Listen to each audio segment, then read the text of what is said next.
Sí.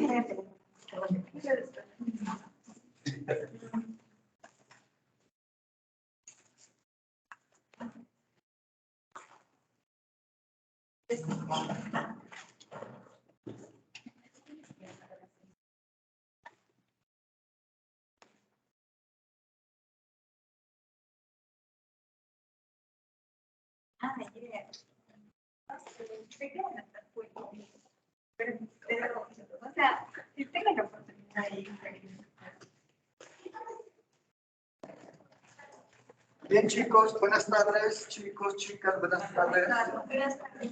¿Cómo están? Bien. ¿De qué estamos comenzando? Bien, entonces vamos a comenzar lo que es el bloque de cirugía 3 conmigo, oftalmología. Entonces, bien,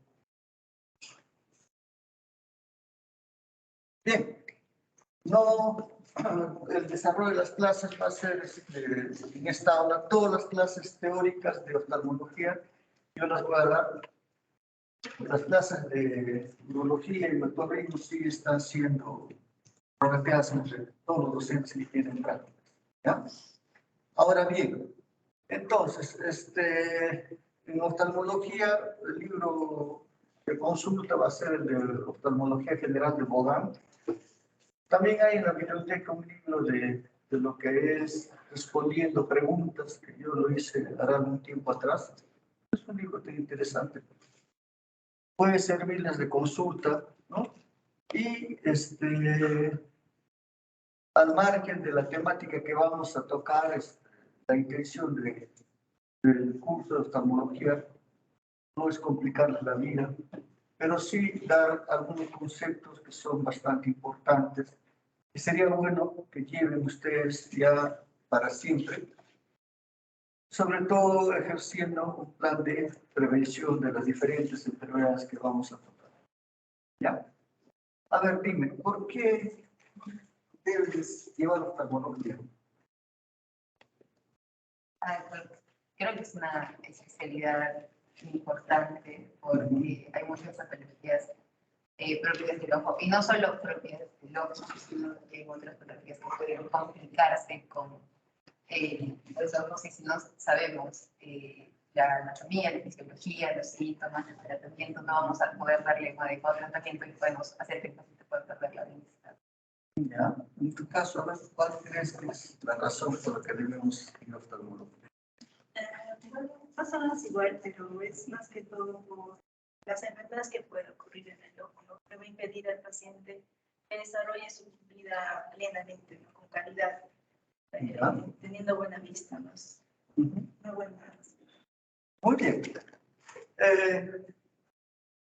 Comencemos el curso considerando que la parte de oftalmología es una subespecialidad que significa pues el tratar de preservar la salud visual, que constituye el primer órgano o el órgano más importante con lo que es la interrelación externa. Nosotros a través de la visión hacemos esa interrelación. Es el principal órgano de aprendizaje con el que nosotros contamos. Por lo tanto, esto hace pues que debemos de conocer esta función del ojo. ¿Para qué? Para tratar de preservar bajo cualquier circunstancia algún grado de visión. ¿Para qué?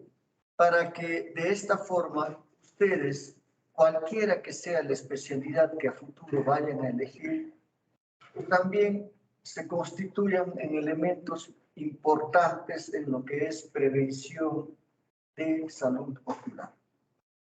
La intención que tenemos es de que patologías que pueden poner en riesgo la salud visual puedan ser reconocidas por ustedes para que den un tratamiento oportuno o deriven a la especialidad.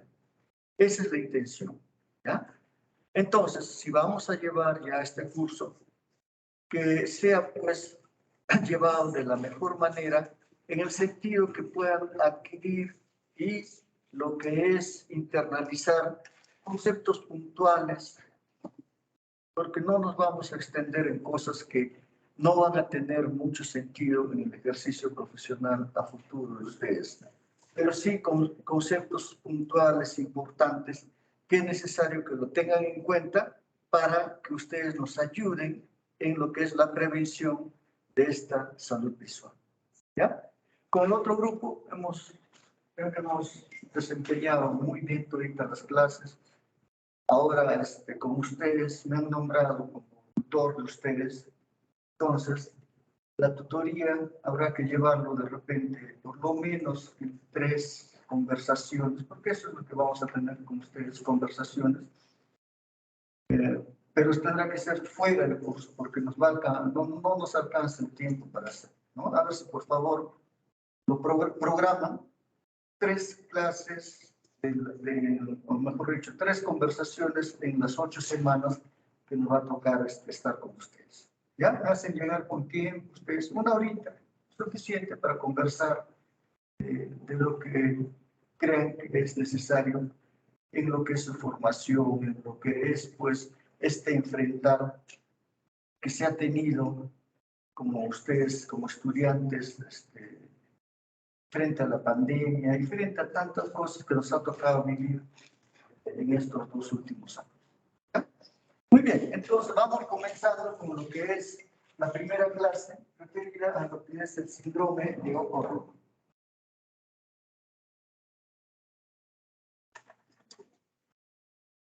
Pero para la izquierda. ¿Cómo? Está bien, puedo también usar las teclas ahora sí. Muy bien. Entonces, a ver, ubiquémonos entonces respecto al globo. El globo ocular está inmerso dentro de lo que es, pues, la órbita. Y el globo ocular está formado en la parte más posterior por 3 capas, ¿no? Es la coroides, la esclera y la retina. La esclera da una función principalmente de soporte, ¿no? La coroides, la capa media, es la estructura vascular del ojo y la capa interna de la retina es la parte encargada de la fototransducción, encargada de convertir el estímulo luminoso en estímulo eléctrico, que es la que se va a transmitir hacia la corteza occipital.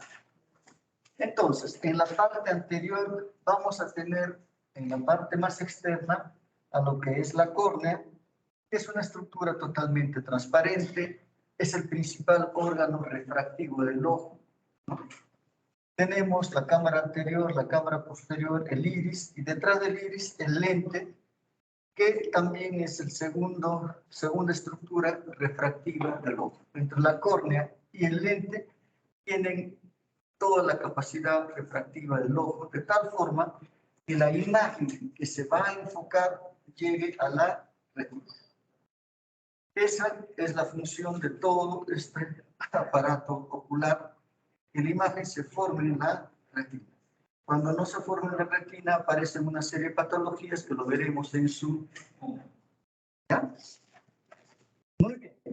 Entonces, comencemos con la parte más externa, con la parte más superficial del ojo. Entonces, la parte superficial del ojo puede ser sujeto de una serie de patologías que van a tener expresión en esta parte superficial. Y todas las patologías cursan con un signo muy importante que es el ojo rojo. ¿Ya?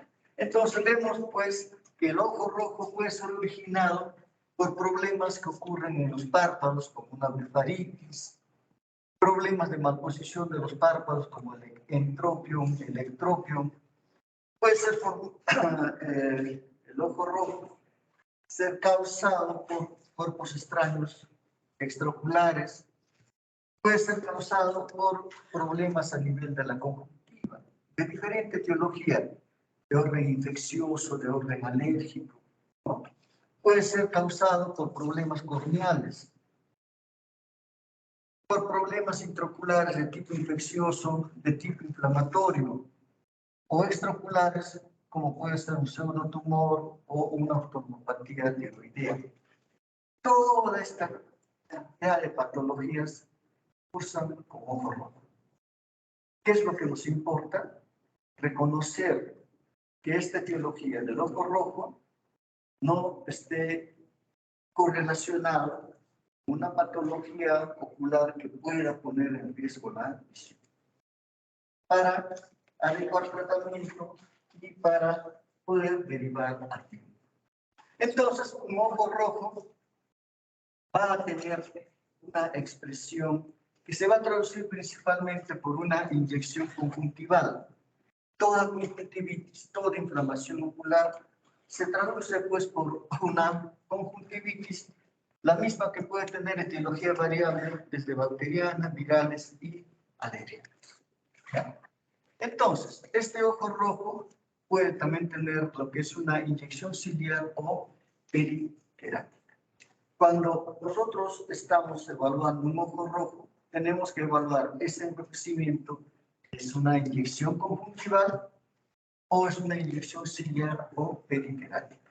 Cuando estamos en esta segunda opción, entonces la inyección ciliar o periquerática puede indicarnos de que estamos frente a una patología de glaucoma agudo, de una uveitis o una alteración a nivel de la córnea, manifestada por qué, ya sea por un cuerpo extraño, un herpes simple o por bacterias y hongos. De tal forma que cuando estamos evaluando un ojo rojo, diferenciemos si es una inyección conjuntival o una inyección ciliar o periquerática. Cuando es una inyección ciliar o periquerática, nos va a indicar que la patología de fondo es una patología de riesgo que puede poner en peligro la salud visual. Por lo tanto, ya tengan en cuenta de que la inyección ciliar o periquerática es un signo de peligro ocular. ¿Ya? Vean un ejemplo de ojo rojo, ¿no? Pero en este caso es un chalazo, una enfermedad infecciosa de las glándulas palpebrales. Una dacrocistitis aguda, una inflamación de los conductos lagrimales, que también cursan ojo. Entonces, la manifestación de ojo rojo se va a dar ¿sobre qué? Sobre la conjuntiva. Es una membrana serosa pues que va a recubrir toda la superficie anterior del ojo. ¿Para qué? Para darle defensa y mantenimiento. Esta conjuntiva es muy vascularizada, muy innervada y siempre ¿para qué? Para que con el parpadeo se produzca una humectación adecuada de lo que es la córnea, la superficie corneal. Entonces, la superficie ocular va a estar formada por lo que es la parte conjuntival, la parte del limbo y las mismas córneas. ¿Ya? Entonces, de estas es importante, ¿qué cosa? Que en la conjuntiva tenemos unas global cells, ¿no?, que van a tener propiedades de secretar, ¿no?, componentes de la película lagrimal que veremos su importancia. A nivel del limbo, entre la córnea y que es la conjuntiva, existen unas células madre que son las encargadas de ir haciendo que exista una reposición constante de células epiteliales, tanto conjuntivales como corneales. Y la córnea en sí, que en la parte más superficial tiene células epiteliales, las mismas que van perdiéndose y van epitelizándose en forma constante merced a estas células madre. Entonces, cuando hablamos de ojo rojo, vamos a encontrar que va a existir una expresión de la parte de conjuntiva, una expresión de la parte corneal. Una expresión de la parte corneal va a tener como ojo rojo una inyección periquerática. La parte conjuntival generalmente da una inyección conjuntival que no guarda relación con una patología que pueda poner en riesgo la visión. ¿Ya? No todo es absoluto, pero realmente es así. Si hay daño corneal, más probable que pueda ocurrir daño en la salud visual que si solamente fuese un problema. Entonces, la conjuntiva, tenemos una conjuntiva bulbar, la que está en contacto con el globo ocular, el fondo de saco, y después la parte del tarso, la que está debajo del párpado superior y párpado inferior, ¿no? Tarso inferior, tarso superior. Entonces, esto es la parte de conjuntiva. Y acá lo de la conjuntiva. Entonces, esto sería conjuntiva, ¿cuál? Bulbar. Esto, conjuntiva tarsal superior. Entonces, el ojo rojo implica enrojecimiento de conjuntiva. Conjuntivitis, ¿no? Es el enrojecimiento de la superficie blanca del ojo. Entonces, lo que habíamos ya comentado, la inyección conjuntival, el enrojecimiento conjuntival tiene dos circulaciones paralelas. Una circulación superficial o conjuntival, ¿no? Y una circulación profunda o ciliar. De acuerdo a cuál de ellas esté más afectada, va a haber una inyección ciliar, una inyección periteral. ¿Ya? Entonces, según la gravedad, esta congestión ocular puede ser leve o grave. Cuando hay una congestión conjuntival denominada leve, no compromete la agudeza visual, la patología de fondo, no dejan secuelas y generalmente son autolimitadas, ¿no? Casos de conjuntivitis. Pero en lo otro, en lo grave, pueden comprometer la agudeza visual o dejar secuelas graves si no hay un tratamiento oportuno y el tratamiento está activo. ¿Qué patologías, por ejemplo? Uveitis aguda, queratitis herpética, glaucoma agudo. Entonces, la inyección ciliar, perdón, la inyección conjuntival o la inyección superficial, ¿no? Tiene mayor intensidad en los fondos de sacos, o sea, más en la periferia, es más uniforme, es una congestión conjuntival amplia en toda la parte vulvar, en toda la parte tarsal. Nunca se acompaña de dolor y no hay cambios en la vida. Tengan en cuenta, ¿no? Y si nosotros usáramos un vasoconstrictor, el ojo se volvería blanco. ¿Ya? Es una inyección superficial. La inyección ciliar o la inyección profunda tiene una coloración rojo vinoso, mayor intensidad en el limbo. ¿Qué implica esto? Que la congestión es más a nivel limbar. Vean, acá tenemos una congestión ocular difusa, pero hay una congestión más cercana al limbo. Esto es lo que se llama una inyección periquerática o una inyección limpática. Es una inyección profunda y que nos va a indicar que las estructuras que están dañadas es la córnea o proceso intraocular. ¿Ya? Y si nosotros echáramos un vasoconstrictor, no va a haber una desaparición del color rojo del globo ocular. Va a permanecer rojo.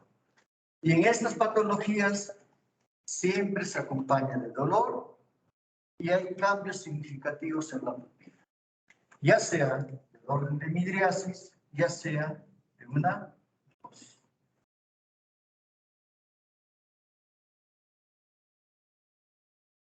Entonces, cuando hay cualquier patología que está afectando a la conjuntiva responde siempre, ¿no?, de una forma más o menos uniforme. ¿A través de qué? De la producción de vasodilatación, producción de edema con secreción. Puede haber después entradas células inflamatorias que van a producir organización de células inflamatorias. Esto se presenta, sea que la patología sea hiperaguda, aguda o crónica.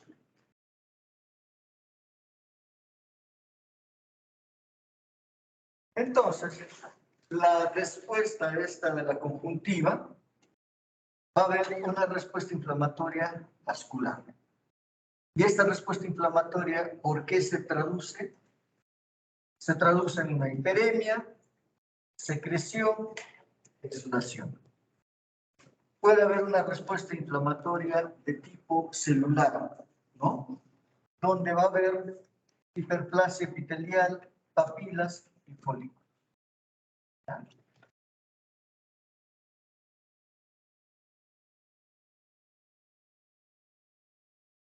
Entonces, habíamos visto de que una manifestación es el enrojecimiento. Y este enrojecimiento puede ser superficial o profundo. Entonces, la otra característica que es la secreción es también muy importante porque el tipo de secreción nos va ayudando a ver cuál es el probable origen de este proceso inflamatorio. Puede ser una secreción serosa, mucinosa, mucopurulenta, purulenta, fibrinosa. De todas ellas, ¿no?, la mucopurulenta indica una secreción bacteriana. Basta que exista una secreción leve, que es mucopurulenta, eso es ya bacteriana.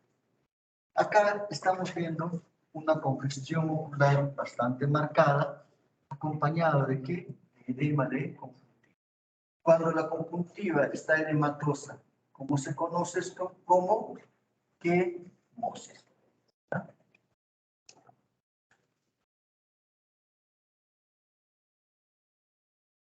Secreción acuosa, secreción mucopurulenta. Vean, cantidad de secreción mucopurulenta, pero leve. Así es una conjuntivitis bacteriana, con secreción leve, moderada, de repente, pero secreción leve. Ahora, esto también es una secreción bacteriana, pero ¿cuál es la diferencia de esto? De que acá hay una secreción que llamamos más abundante.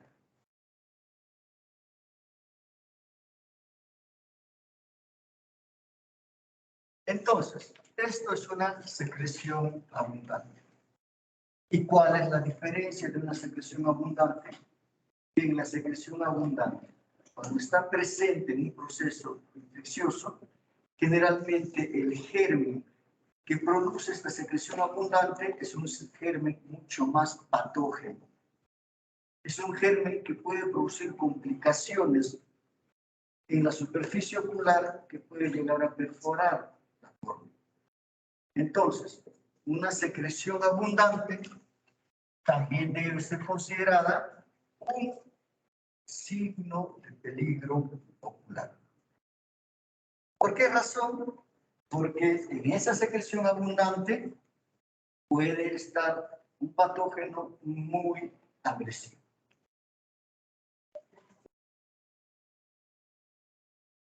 Secreción también purulenta, hiperaguda, abundante, propio de qué? De una gonocosia.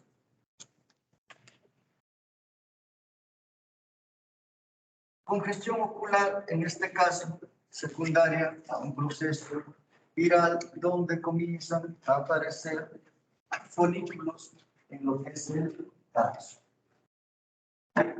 Puede haber también lo que es una exudación fibrinosa que causa membranas, pseudomembranas, pero esto es una manifestación mucho más rara, pero también puede estar presente. Entonces, desde el punto de vista celular, tisular, también hay una respuesta inflamatoria. ¿A través de qué?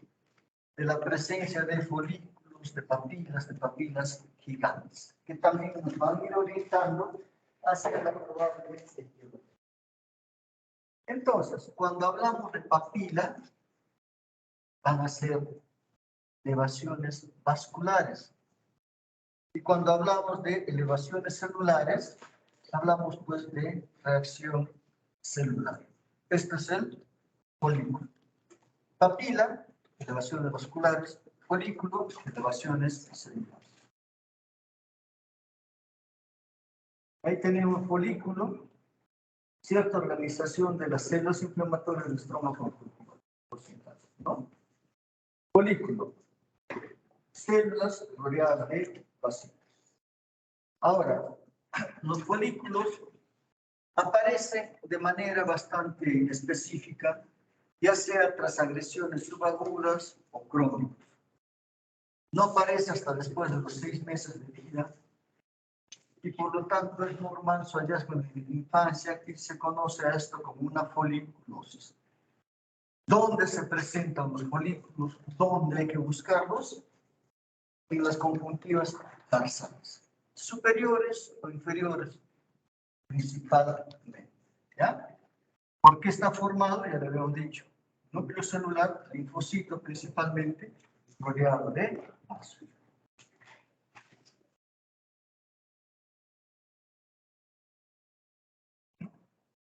Respuesta folicular, ¿no? Tarso superior, tarso inferior. Respuesta papilar. ¿Qué era? Vascular, ¿no?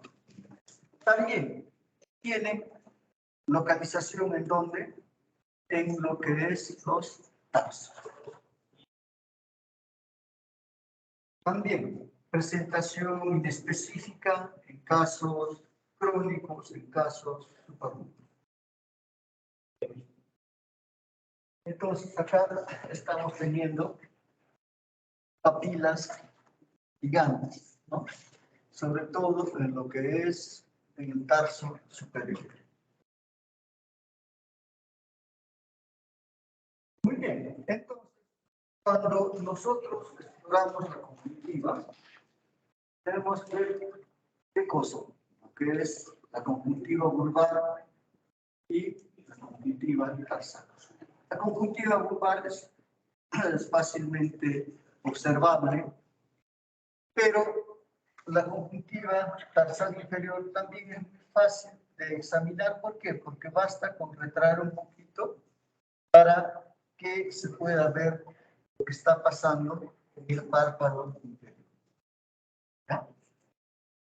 Entonces, cuando hay cuerpos extraños, etcétera, el cuerpo extraño, ¿dónde puede estar? O está sobre la córnea, o está sobre la conjuntiva, en el tarso inferior o en el tarso superior. No hay otra forma, salvo que hablemos de un cuerpo extraño que ha ingresado con alta velocidad y sea un proceso intraocular. El problema es para evaluar el tarso superior. Habría que hacer una eversión del párpado que se indicará cómo se hace más adelante. Porque muchas veces la respuesta a la problemática está ahí. Un cuerpo extraño, ubicado en el tarso superior, va a causar molestias por más que se agregue cualquier situación. ¿Qué es lo que hace en esta situación? ¿Qué es lo que ocurriría?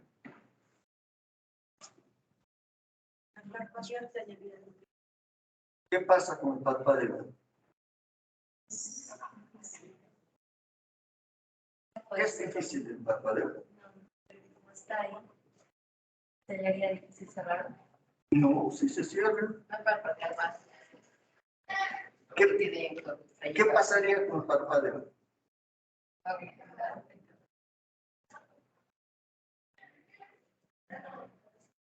¿Cómo? Doloroso. ¿Por qué? El cuerpo falla con la conjuntiva. Con la conjuntiva y con qué más. ¿No? Porque al final habíamos dicho que la conjuntiva es una estructura húmeda, ¿no? ¿Y esta humedad para qué es? Para que con el parpadeo se vaya aumentando la córnea. Entonces, cuando hay un cuerpo extraño, en cada parpadeo el ojo pues no está en una sola posición, se mueve en diferentes posiciones, ¿verdad? Entonces, con cada parpadeo, esta estructura, que es una estructura sólida, pues va dañando a la córnea, que es una estructura muy débil, ¿no? Por lo tanto, va a haber una manifestación de dolor, daño corneal. Y ese daño corneal, en tanto no se saque esto, va a permanecer ahí. Se saca el cuerpo extraño y hay un alivio bastante grande de las molestias. Y hay que esperar solamente a que se produzca la epitelización corneal, que son 24 horas. Bien, entonces, aparte de examinar lo que es la superficie ocular, nos podemos ayudar de algunos colorantes para ver si hay lesión conjuntival, si hay lesión. Para esto usamos la fluoresceína generalmente para ver si hay o no lesión a nivel corneal. Cuando la córnea está desepitelizada, la fluoresceína es tomada y la zona lesionada se convierte o toma una coloración verde. Acá se está usando una tinción de rosa de bengala para determinar lesión conjuntival. Pero una lesión conjuntival no es tan manifiesta como una lesión corneal. Entonces, cuando hay manifestación de ojo rojo, ¿con qué molestias viene el paciente? Sensación de arena en el párpado superior, peso en los párpados, picor o quemazón, visión transitoriamente borrosa, pero nunca va a presentar dolor. ¿Ya? Entonces, en los síntomas que se va a presentar, siempre va a haber esto: sensación de arenilla, peso en los párpados, picor o quemazón, y la visión puede haber no es que vaya a existir una pérdida de visión, pero sí. Pero nunca va a haber dolor. ¿Ya? Veamos entonces algunas conjuntivitis, pero de diferente origen. Dentro de lo que son las conjuntivitis bacterianas, puede ser producida por estafilococos, por estreptococos, enterobacterias, moraxella, ¿no? Todas ellas siempre cursan con lo que es una secreción mucopurulenta. Pero de ellas, que es la moraxella, produce lo que se llama una conjuntivitis angular, donde la secreción no es mucopurulenta, sino es una secreción tipo, a ver, unas bolitas blanquecinas que se encuentran a nivel del ángulo ocular, ya sea nasal o temporal. ¿Ya? Eso es característico de la moraxella. En todas las demás, la forma de secreción es secreción mucopurulenta. ¿Y qué nos está indicando? Una secreción espumosa, estas bolitas en los ángulos, que es por.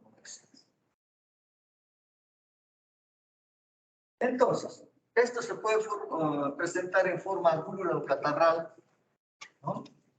Donde los gérmenes más frecuentes es el estafilococo, estreptococo y moraxella. Cursa en brotes epidémicos, por lo tanto, esto es mucho más contagioso y se presenta más frecuentemente en ¿qué? En colegios, en zonas acuarteladas, en familias, ¿ya? Y el cuadro clínico inicia con un ojo rojo, donde vamos a encontrar secreción mucopurulenta que aglutina los párpados. Generalmente los pacientes se van a fijar que cuando despiertan están con los párpados pegados, puede haber una reacción papilar, ¿no? Y el tratamiento es con antibióticos tópicos a nivel local. El tratamiento en oftalmología siempre es antibiótico tópico. ¿Ya? ¿Qué antibióticos de los que haya? Traten de usar un antibiótico puro, no asociado a corticoides, por las razones que vamos a ir explicando. Entonces, tenemos ahí una conjuntivitis bacteriana aguda, catarral, donde vemos, pues, secreción que va a hacer que se aglutinen los párpados, una congestión ocular superficial. Si echáramos acá un vasoconstrictor, a pesar de la infección, ¿qué resultado tendríamos? Se vuelve blanco, pero, ¿ya? Dos hermanos con conjuntivitis. Esto tiende a ser contagioso, entonces las medidas de higiene son importantes. Diagnóstico diferencial en general, no existe disminución de la visión en una conjuntivitis bacteriana. ¿Ya?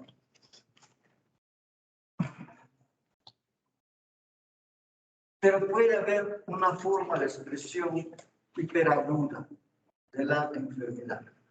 Cuando hay una manifestación hiperaguda, ¿qué germen está frecuentemente involucrado? El gonococo y el meningococo. El contagio en estas circunstancias es contagio directo, en el caso del adulto, más desde el punto de vista sexual. Y en los niños, por el paso del canal del parto, recién nacido, en una persona infectada. Cuando esto se presenta, ¿qué es lo que va a haber? Va a haber una reacción purulenta o membranosa, más papilas. En este caso hay un peligro de afectación de la córnea. Hay también edema palpebral, naquemosis, puede haber adenopatía preauricular.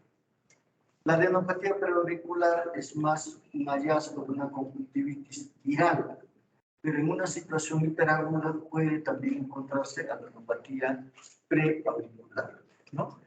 El diagnóstico microbiológico, diplococo intracelular infectado. Bien, una conjuntivitis bacteriana hiperaguda, una gonocosia en adulto, donde tenemos, ¿qué cosa? Una congestión ocular bastante marcada, secreción abundante. Una conjuntivitis gonocócica recién nacido, ¿qué tenemos? Secreción abundante. ¿Cuál es el peligro de que pueda tener una gonocosia? Que en condiciones, digamos, de patologías menos severas, generalmente por un proceso de conjuntivitis que se daña en la córnea no es usual, pero puede dañarse la córnea, puede presentarse una úlcera corneal, etc. Pero este es un proceso que va yendo progresivamente. ¿Ya? Para que ocurra una úlcera corneal tiene que haber una lesión inicial que se sobreinfecte y todas esas cosas. Pero en el caso de una gonocosia, aún una córnea intacta, sin ningún tipo de lesión, potencialmente puede haber una perforación corneal por la patogenicidad del germen. Y esto es lo que lo hace peligroso. ¿Ya? Secreción abundante, signo de peligro ocular, hay que derivar. El tratamiento tópico con medicación realmente fortificada, y casos de gonocosia en niños ocular, se puede usar la vía parenteral también para dar el tratamiento. ¿Ya? La clamidia es otra conjuntivitis que suele aparecer entre los 5 y 14 días, donde existe una secreción mucopurulenta, pero es de tipo moderada, ¿no? Puede haber edema palpebral y quimosis moderada, ¿no?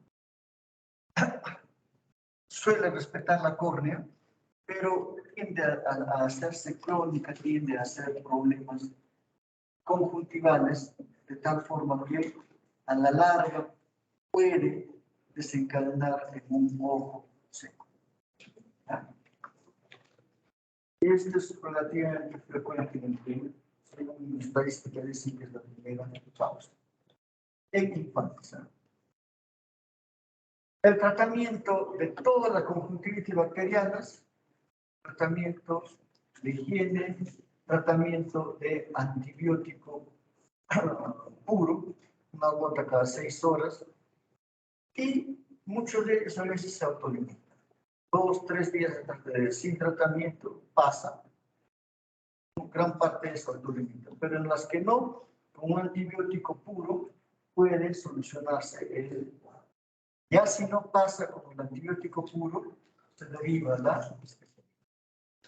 Muy bien. El otro grupo de conjuntivitis que causa ojo rojo lo constituye la conjuntivitis por virus. Los virus suelen atacar los epitelios corneales, los epitelios conjuntivales. Si afecta lo que es la córnea, puede haber algún grado de disminución de la agudeza visual. La patología a veces puede ser un poquito más molesta. Es más frecuente en los meses fríos y generalmente son leves y se autolimitan en 2 semanas, ¿no? Puede acompañarse de síntomas generales, dentro de lo que tenemos, pues, fiebre, alteraciones digestivas, faringitis, ¿ya? Agudeza variable, agudeza visual variable, puede haber una disminución, cierta respuesta folicular, y lo que va a hacer el diagnóstico va a ser, pues, la adenopatía regional. Entonces, este tipo de infecciones no tienen tratamiento, salvo que exista una lesión por herpes simple que sí tiene tratamiento. Pero la gran mayoría de ellos no tiene tratamiento, pero la forma de presentación es tolerable. Con sintomáticos va pasando.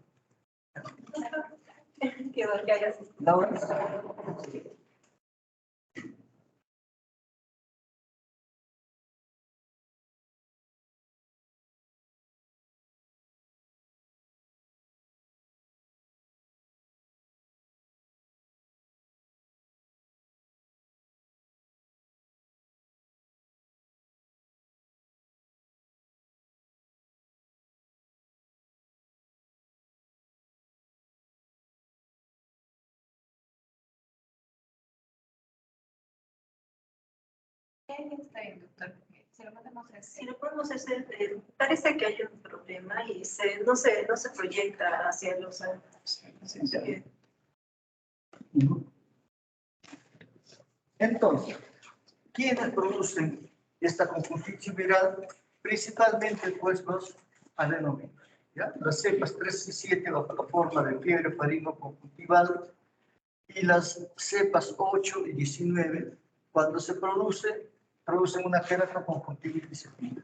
Pero esto es mucho más raro, ¿ya? Porque cuando se presenta es como el coronavirus, que afecta a gran parte de la población.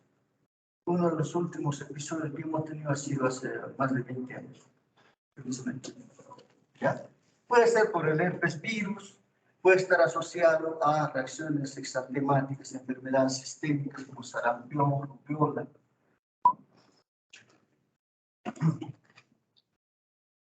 Vean, una conjuntivitis, una congestión ocular bastante marcada, con reacción folicular, rubiola, acompañada de un proceso de conjuntivitis.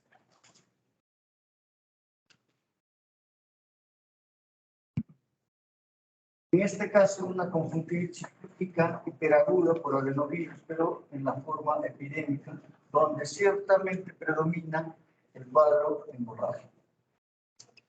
Una conjuntivitis por adenovirus, ¿no?, que muestra un cuadro agudo, hiperagudo, con notable sintomatología. Dura 2 semanas en promedio. La sintomatología varía, ¿no? Varía. En algunos hay mayor expresión que en otros, pero el ojo rojo, en este tipo de conjuntivitis faringoconjuntival, va presentándose, pero de una forma más o menos tolerable, ¿no? Ahora bien, Cuando existe una conjuntivitis del tipo epidémico, el tipo epidémico sí tiene una manifestación principalmente corneal. Existe una manifestación a nivel corneal y a nivel epitelial de conjuntiva, pero predomina la parte corneal. Y esto tiene una manifestación más grande, más larga, demora hasta 3 semanas a 1 mes. ¿Ya? Y las manifestaciones pues, son mucho más expresivas. La córnea, cuando está alterada, tiene mucha manifestación. Entonces, aparte del envejecimiento, va a haber sensación de extraño, temor a la luz, fobia, dolor ocular.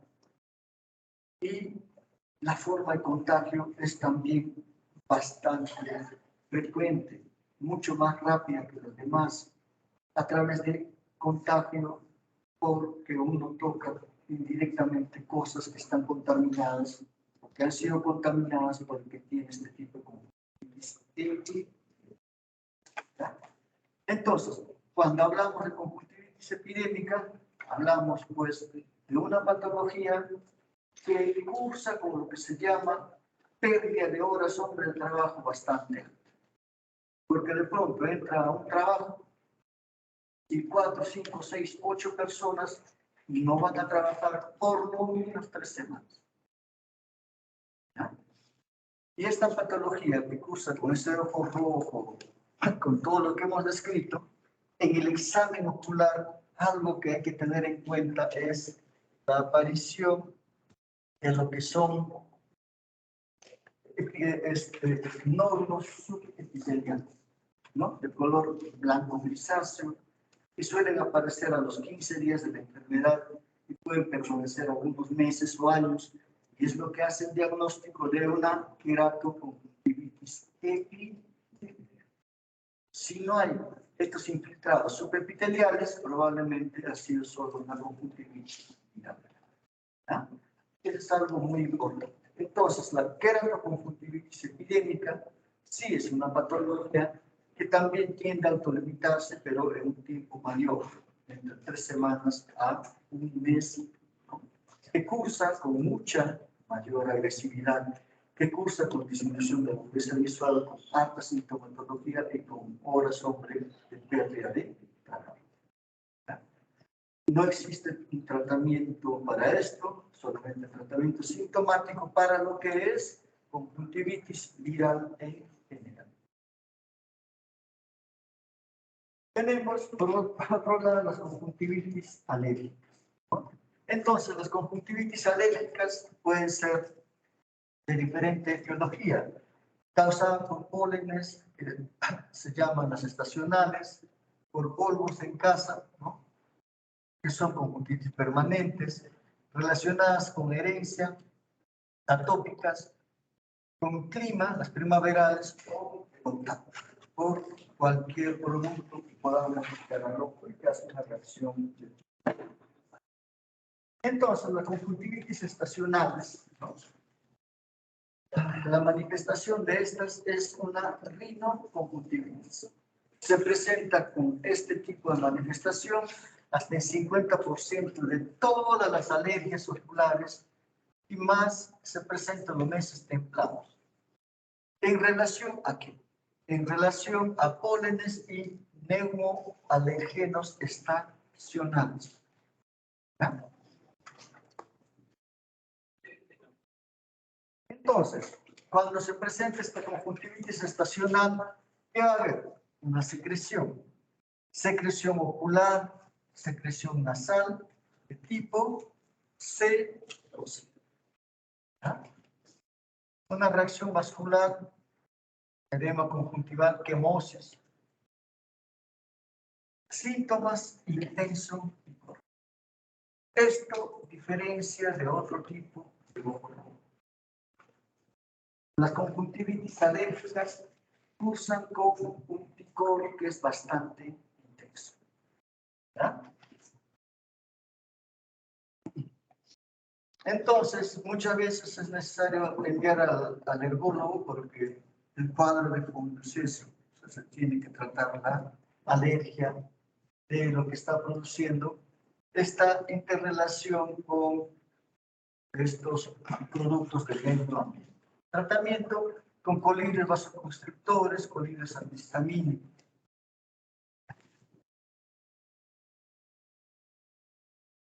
Esto que están viendo ahí, principalmente, una quemosis conjuntival, un edema conjuntival.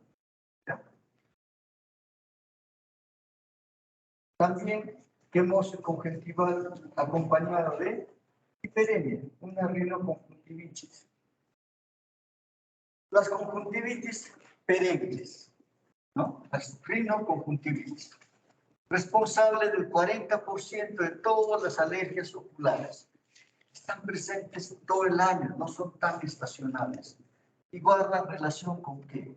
Con neumoalergenos, pero procedentes del hogar. ¿Qué cosas tenemos en casa? Polvo del hogar, ácaros, proteínas de animales, ¿no? Cualquier mascota, algunos son alérgicos al pelambre de las mascotas, entonces esto produce pues una rinoconjuntivitis. Pero el cuadro clínico es algo más crónico, a veces asociada, ¿no?, a la forma estacional, pero es algo más crónico. Habría que tratar de ver a qué es alérgico para quitar esa fuente de alergia, o pues si no se encuentra el alérgeno trata de solucionar las cosas. Conjuntivitis atópicas, ¿no? Donde la conjuntivitis es un mero componente secundario de un proceso general familiar de una atopía.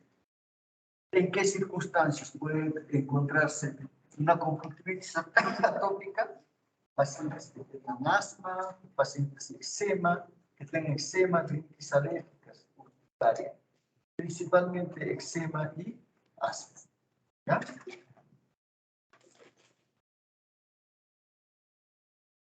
Una dermatitis atópica.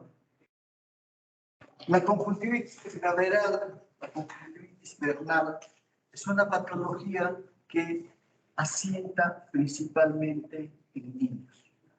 ¿Ah? Esto es estacional y recurrente, de origen desconocido, no se sabe cuál es la causa, ¿no? Puede tener una expresión en la conjuntiva tarsal, en la conjuntiva límbica o también en forma corneal.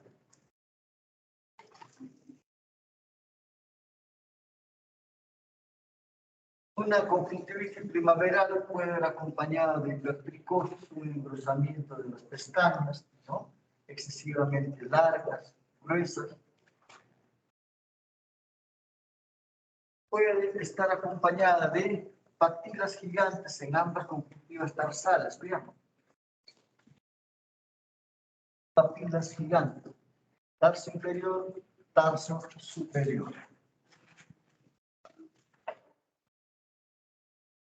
Entonces, estas papilas que están afectando todo el tarso superior puede dar una apariencia de una pseudotosis, como un ojo caído, ¿ya?, una tosis mecánica, como se está viendo acá. El párpado está más caído, ¿no? ¿Por qué? Por este efecto de tosis por la presencia de papilas. Ahora, esta caída o este roce de estas papilas también puede causar daño a nivel corneal, ¿no? Tenemos, por ejemplo, esa papila gigante con lo que es el roce de la córnea, ha producido una úlcera en escudo.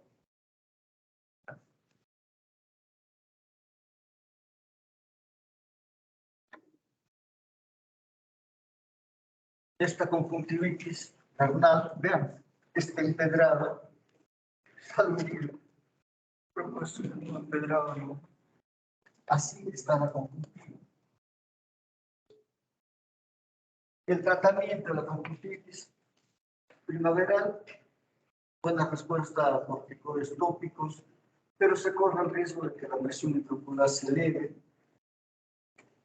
Puede haber, creo, acumulación de las células gigantes, de las papilas gigantes, un cambio estacional de vivienda, pero cuando el niño ya está entrando a la adolescencia, generalmente esta patología desaparece. En tanto, hay que estar adecuando el tratamiento. Ahora, hay conjuntivitis por alergia de contacto, ¿no? Asociado a qué? A blefaritis y a dermatitis palpebral. Principales alergenos que son los medicamentos tópicos que se usan, los lentes de contacto o cualquier otro contacto que pueda tenerse, ¿no? Hay que evitar la causa de lo que está produciendo esta conjuntivitis, ¿no? Por ejemplo, una alergia de contacto puede aparecer por el uso de medicamentos tópicos, por el uso de medicamentos incluso antiglaucoma, ¿no? Si tiene una reacción de este tipo, hay que cambiar de medicación. Reacción a cosméticos.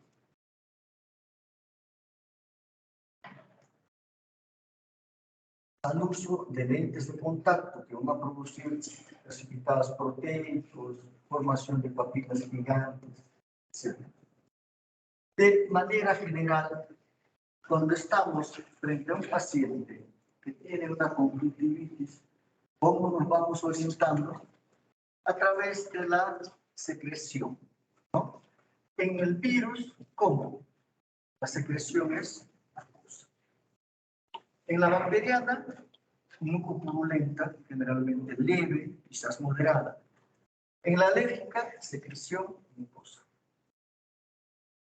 En la vírica, la forma de presentación, sensación de cuerpo extraña, al igual que la bacteriana. Y en la alérgica, habíamos dicho, picor. ¿Ya? Es lo que caracteriza. En la vírica hay folículos. En la bacteriana es bastante inespecífica y en la alérgica hay papilas. Recuerden el empedrado. ¿Ya? En la vírica no hay disminución de la visión, tampoco en la bacteriana y en la alérgica. Donde más podría haber disminución de la visión de repente sería en la vírica. ¿Por qué? Porque también compromete lo que es el epitelio corneal. ¿Ya? Ahora, en lo que es la superficie ocular, puede haber también patologías degenerativas. Puede haber una degeneración de la conjuntiva. ¿Por qué aparece esta degeneración en la conjuntiva? Porque puede haber carencia de vitamina A, por efecto acumulativo propio de la edad, por condiciones climáticas, donde uno está expuesto a lo que es radiación ultravioleta, a lo que es climas extremos, como puede producirse un clima seco, ¿no? De tal forma que la localización preferente en estas circunstancias va a haber lesiones en la abertura palpebral principal. Cuando existen degeneraciones en la conjuntiva, hablamos de una avitaminosis A, que se va a manifestar por cerosis, por queratomalacia. Puede haber elastosis bajo la forma de lingüécula, bajo la forma de pterigio, o depósitos de medicamentos, lípidos y amiloidosis. Vean, ahí tenemos lo que se llama una mancha del pitot por una avitaminosis A.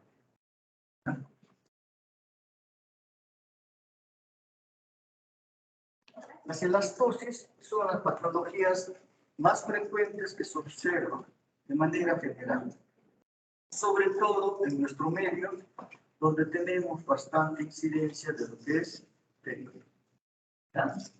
Entonces, es una degeneración del estroma conjuntival que toma el aspecto de un tejido elástico. ¿Y por qué razón se produce esto? Por la exposición crónica a radiación ultravioleta y a principalmente acá en Arequipa tenemos o somos una de las zonas donde mayor radiación ultravioleta existe en el mundo. Nosotros estamos con la más alta cantidad de radiación ultravioleta en el mundo. Entonces, no solamente esto tiene expresión, después cáncer de piel, de repente, sino también en la vista, bajo la forma de estas elastosis, la aparición de conjunto de pterigio, de repente también catarata. Entonces, la pingüécula es una elastosis que suele producirse, pero no invade la córnea, ¿no? Esto es, se queda ahí sin invasión de la córnea. Pero la elastosis del pterigio viene a ser, pues, una lesión que va a ser progresiva porque va invadiendo la córnea lentamente. ¿Ah? Entonces, en su momento, esto tiene que ser quirúrgico, porque va a producir alteraciones propias, astigmatismo, o simplemente tapa lo que es el eje visual. Tenemos un pterigio, ¿no? Otro pterigio más avanzado, donde ya está interfiriendo con la distinción. Entonces, ¿cuál es el tratamiento de este pterigio? Es la operación. ¿Ya? Para esto, ¿qué se hace? Se hace un autotrasplante. De la parte superior se quita parte de conjuntiva, se quita el pterigio en sí, y en la zona de la conjuntiva, donde estaba el pterigio, se pone el interno, ¿no? Con este procedimiento van muy bien los pacientes. En algunos pacientes de repente es necesario colocar sustancias antimicróticas para evitar la recidiva. Pero ¿se puede operar a todos los pacientes? ¿Se debe operar a todos los pacientes? No. ¿Por qué razón? Porque este pterigio es reacción a algo que existe en el medio externo. Entonces, también la posibilidad que esto vuelva a aparecer en una operación, después de una operación, una recidiva, también es más alta que en otras poblaciones. Por lo tanto, se opera cuando sea estrictamente necesario. ¿Por qué? Porque de pronto la persona que desarrolla un pterigio necesariamente pues tiene un factor de predisposición. Si va a estar expuesto en el mismo medio, pues también tiene esa misma predisposición para que pueda existir una recidiva. Muy bien. Entonces, dentro de lo que es patología conjuntival, podemos también tener lo que es una hemorragia subconjuntival, lo que se llama también hipostática. Estamos viendo una hemorragia subconjuntival en ambos ojos, ¿no? Se extiende homogéneamente de color rojo intenso, no causa dolor, no causa molestias. Muchas veces son patologías que la persona lo tiene y ni cuenta se da la persona o se da cuenta cuando se mira al espejo o alguien le pasa algo. Tenemos diferentes tipos de hemorragia subconjuntival. ¿Cuál crees que es la más grave? ¿Cuál? O sea, la inferior derecha. ¿Ah? Valeria. Sí, doctor, también pienso que la inferior derecha, ¿Por qué razón? porque es más extensa el área de la hemorragia, quizás. Bien, entonces esta es una hemorragia subconjuntival. Muy bien. Entonces, cuando nosotros evaluamos ojo rojo, nosotros vamos evaluando el ojo rojo en función a qué daño puede producir a la visión. Entonces, esta hemorragia podrá producir daño a la visión. Si es así, el que más daño a la visión podría producir es este paciente. que está teniendo esta hemorragia, ¿verdad? Ya. Muy bien, entonces, la hemorragia subconjuntival es un sangrado que ocurre debajo de la conjuntiva y desde el punto de vista del pronóstico visual no implica mayor riesgo para la visión cualquiera que sea el paciente. Los tres pacientes tienen, ¿no?, la misma probabilidad de tener una buena agudeza visual, que su visión no se deteriore. ¿Por qué? Porque la hemorragia subconjuntival es una patología benigna. ¿Puede ser aparatosa? Sí, pero es benigna, ¿ya? No pone en riesgo la visión del paciente. Entonces, ¿cuál va a ser la diferencia entre esto y esto? ¿Cuál crees que sea la diferencia? No hay peligro para la visión, pero ¿dónde radica la diferencia? ¿Estas tres patologías son iguales?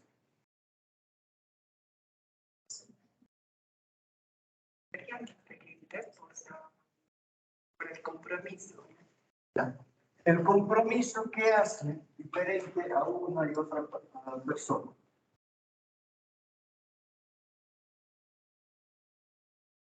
Bueno, que en este caso, por ejemplo, es más aparatoso el cuadro, ¿no?, de la hemorragia. Entonces, pero en sí la causa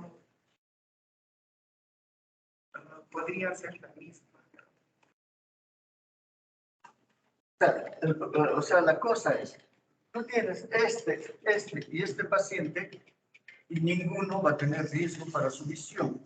Entonces, ¿qué diferencia este de este de este?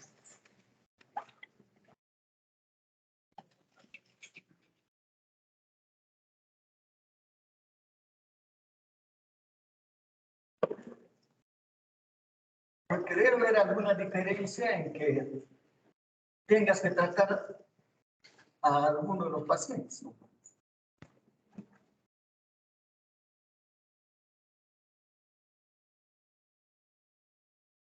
¿Cuál sería ese en el tiempo en el que se va a reabsorber? ¿O cuál va a ser el primero? Ya. ¿Cuál de ellos reabsorbería primero? El superior. Superior. Ah, bien, entonces, cuando tenemos una hemorragia subconjuntival, nosotros, ¿qué tratamiento damos?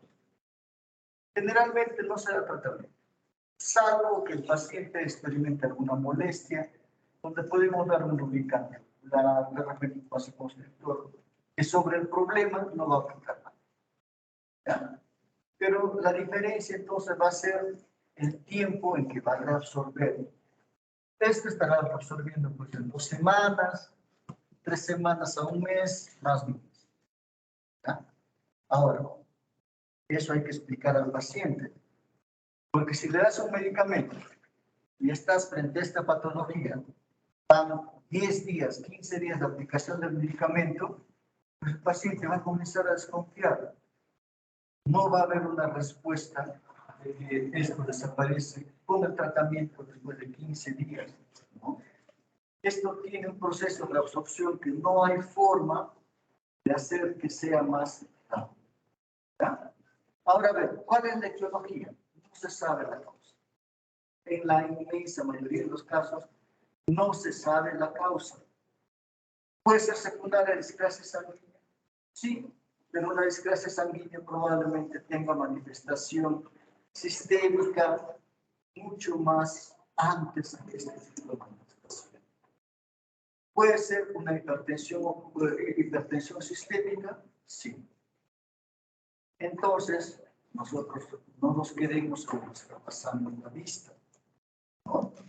Descartemos que el paciente no sea hipertenso, no haya tenido una hipertensión arterial en ese momento, etc.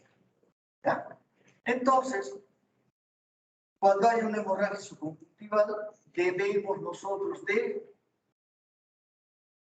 derivar, por lo menos, tomarle la presión, derivar si hay una hipertensión arterial. ¿Ya?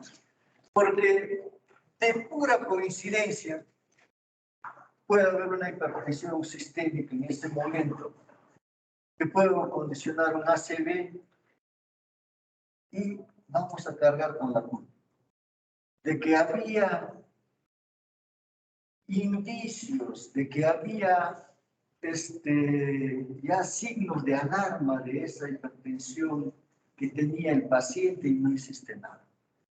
¿Ya? Entonces, descartando que la presión esté controlada, esto es una patología benigna. ¿Ya? Hay que explicar eso al paciente. Si la presión arterial está normal, cualquiera de los tres casos, lo único que vamos a explicar al paciente es el tiempo en que se va a producir la.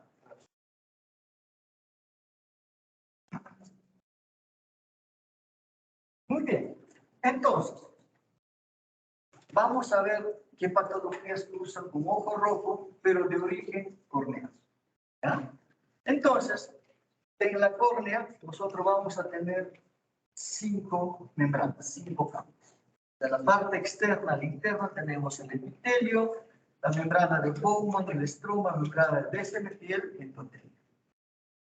De todas ellas, entre el epitelio y el endotelio, las dos capas se encargan de mantener la transparencia de la córnea. La córnea es una estructura transparente.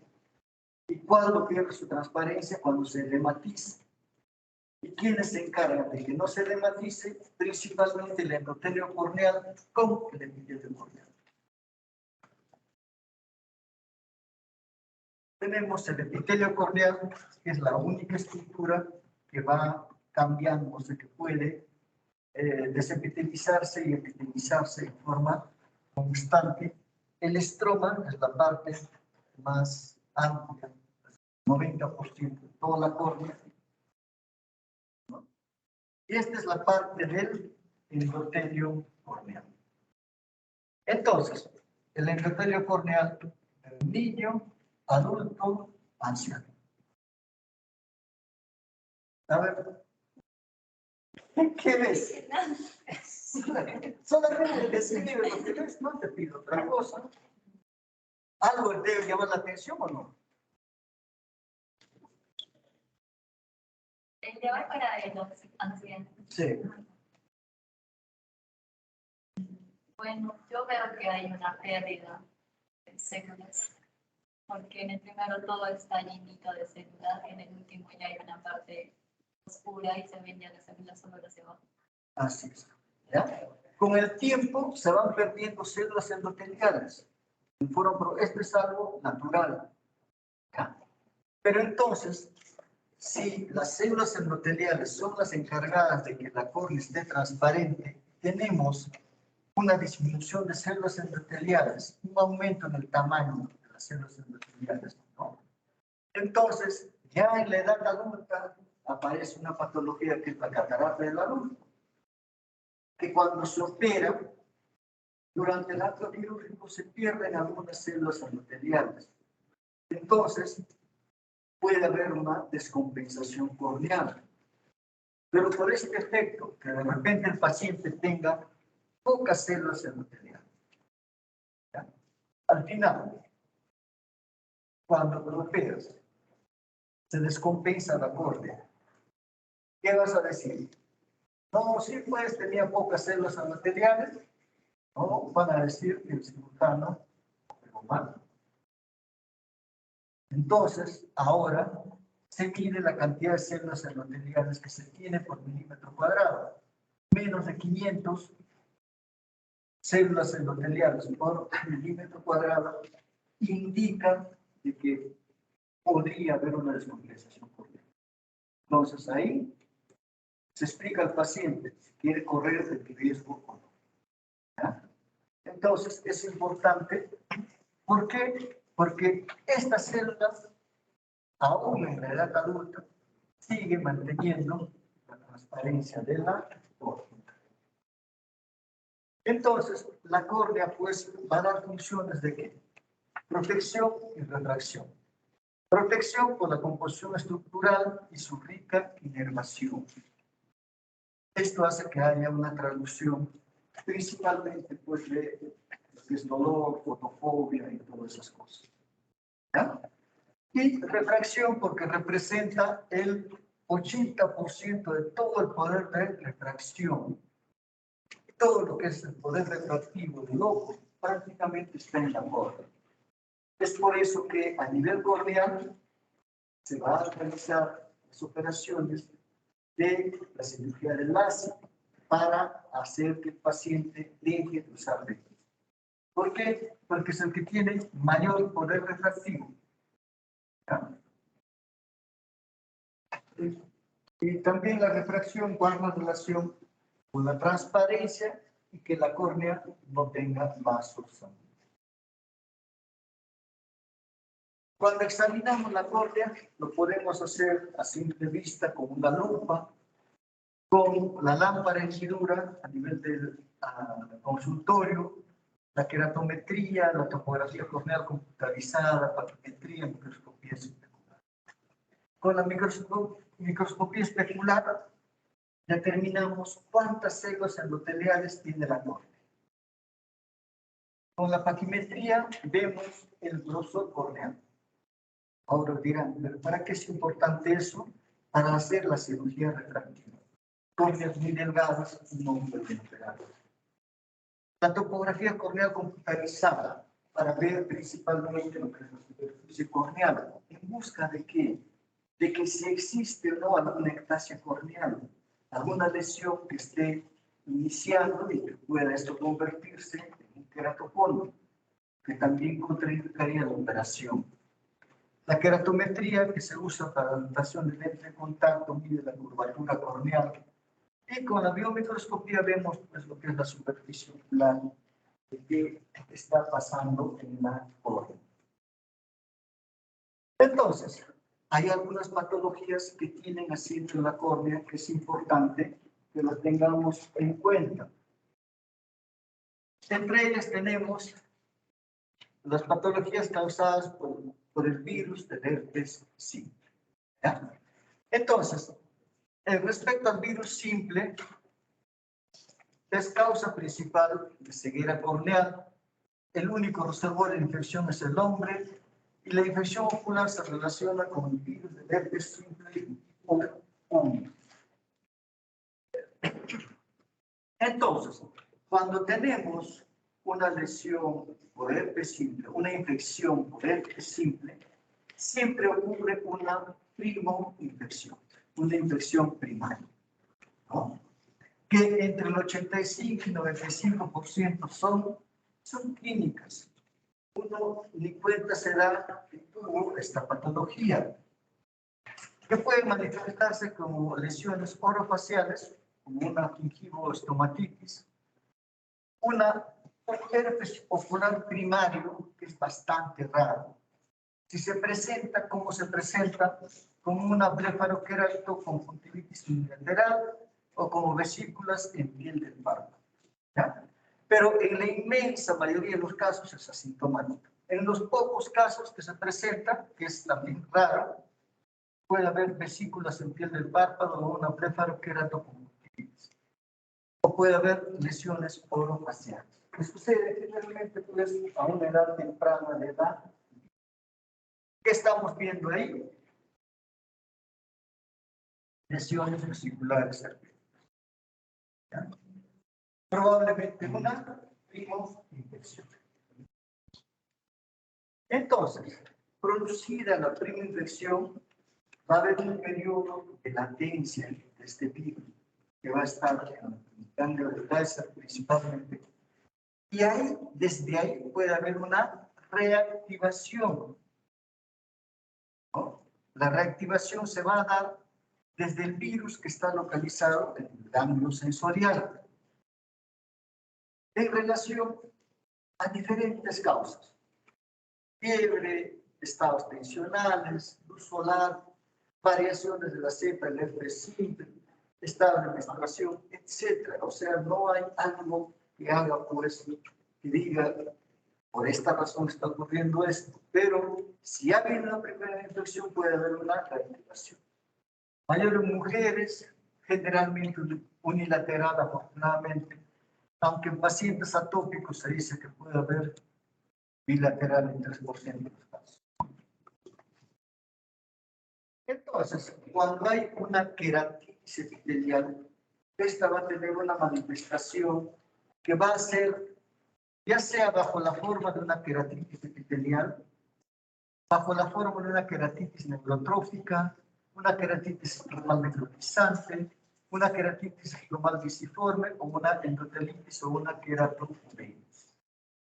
De todas ellas, la primera, la queratitis epitelial, es por una infección directa del virus del herpes simple. Afecta el epitelio corneal y encontramos el virus del herpes simple. En estas 4 restantes es una reacción más de tipo no se encuentra al virus en forma activa. ¿Ya? Entonces, veamos lo que es la queratitis epitelial, aquella donde está el virus en forma activa. Va a afectar esta queratitis epitelial, pues, a la parte más superficial de la córnea, al epitelio corneal, produciendo lesiones desepitelizantes. ¿Ya? Una queratitis un tanto leve, que tiene más una localización central, que tiende a coalescer, que tienden a juntarse. Y conforme se va juntando, van dando una apariencia arborescente, una apariencia geográfica. ¿Ya? Con la coalescencia, la lesión lineal se hace arborescente. Afecta principalmente lo que es el epitelio corneal, pero puede haber algún grado de edema estromal leve o infiltrados subepiteliales. ¿Ya? En todo caso, lo que va a primar en el cuadro va a ser una úlcera geográfica que va de la parte central a la periferia. Una forma de difusión central. Ahora bien, este tipo de lesión es única del herpes simple.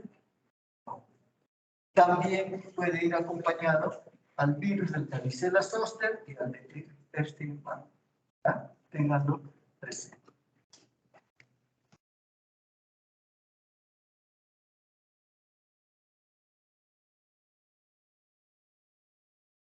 Muy bien. Entonces, a ver, si ustedes examinan a este paciente, vemos pues que hay un ojo rojo más una lesión conjuntival periquerática y una mancha blanquecina. Cuando ustedes examinen córnea, la córnea es transparente.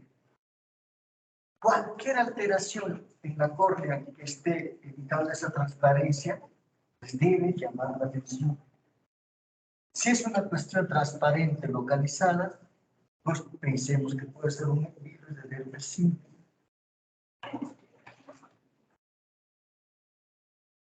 Muy bien. Entonces, a ver, describe el cuadro. Describe lo que ves.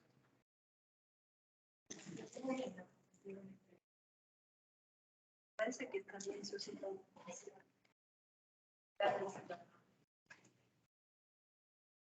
una lesión en corriente conjuntiva.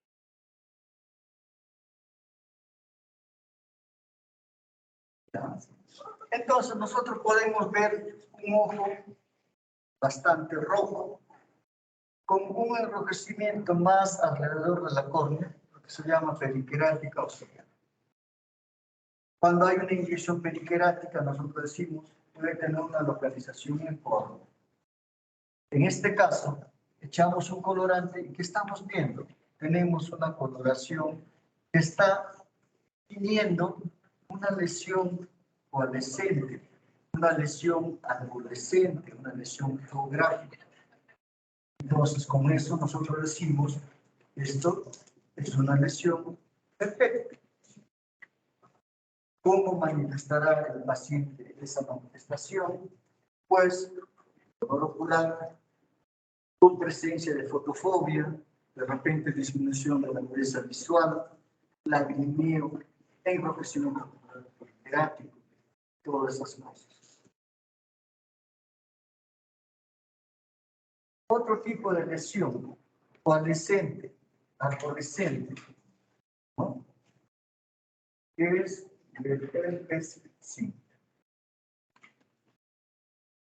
Vean, acá tenemos que una inyección periquerática.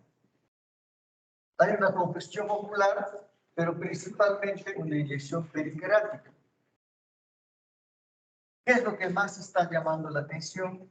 Que hay una lesión blanquecina, acorde. Entonces, esta es una lesión herpética estromal, una reacción más de tipo inmunológica, donde no existe participación del virus activo. ¿Ya?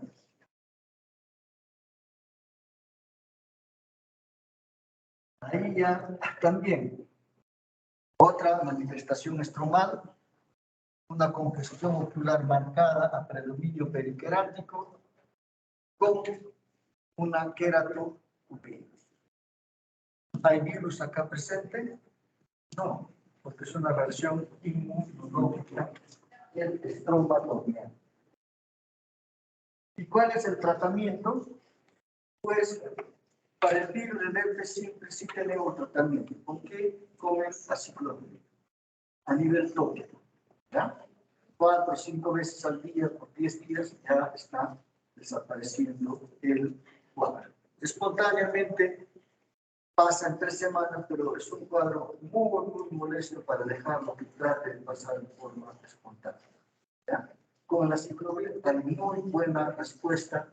Se evita que pueda haber cuadros de cicatrización y todas esas cosas. ¿Ya? ¿Y las 4? Sí, ya están terminando. Entonces, cuando estamos frente a una patología tipo herpes simple, que tiene un asiento principalmente a nivel estromal, ¿cuál debe ser el tratamiento? Con el aciclovir. Pero si hay una parte estromal, entonces en la parte estromal podemos usar corticoides. ¿Ya? Porque ese es el tratamiento que se da en la parte estromal.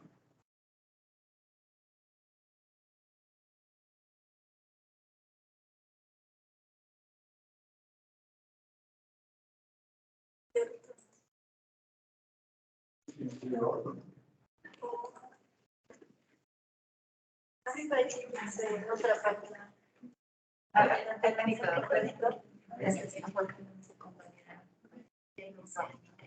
Entonces, la que ha estado y ya más abajito. No, en la base que está arriba. Y asistencia al lado de inicio está verdecito un botón. Ah, bien.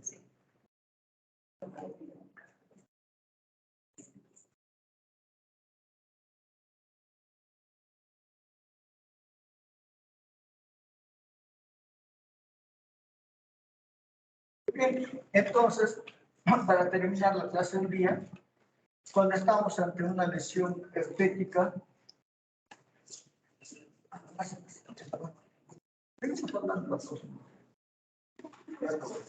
la próxima comenzamos con todas las clases. Sí, terminamos y seguimos con la siguiente. Vamos bien, no se preocupen. ¿Ya? Listo, cuídense, nos vemos, hasta luego.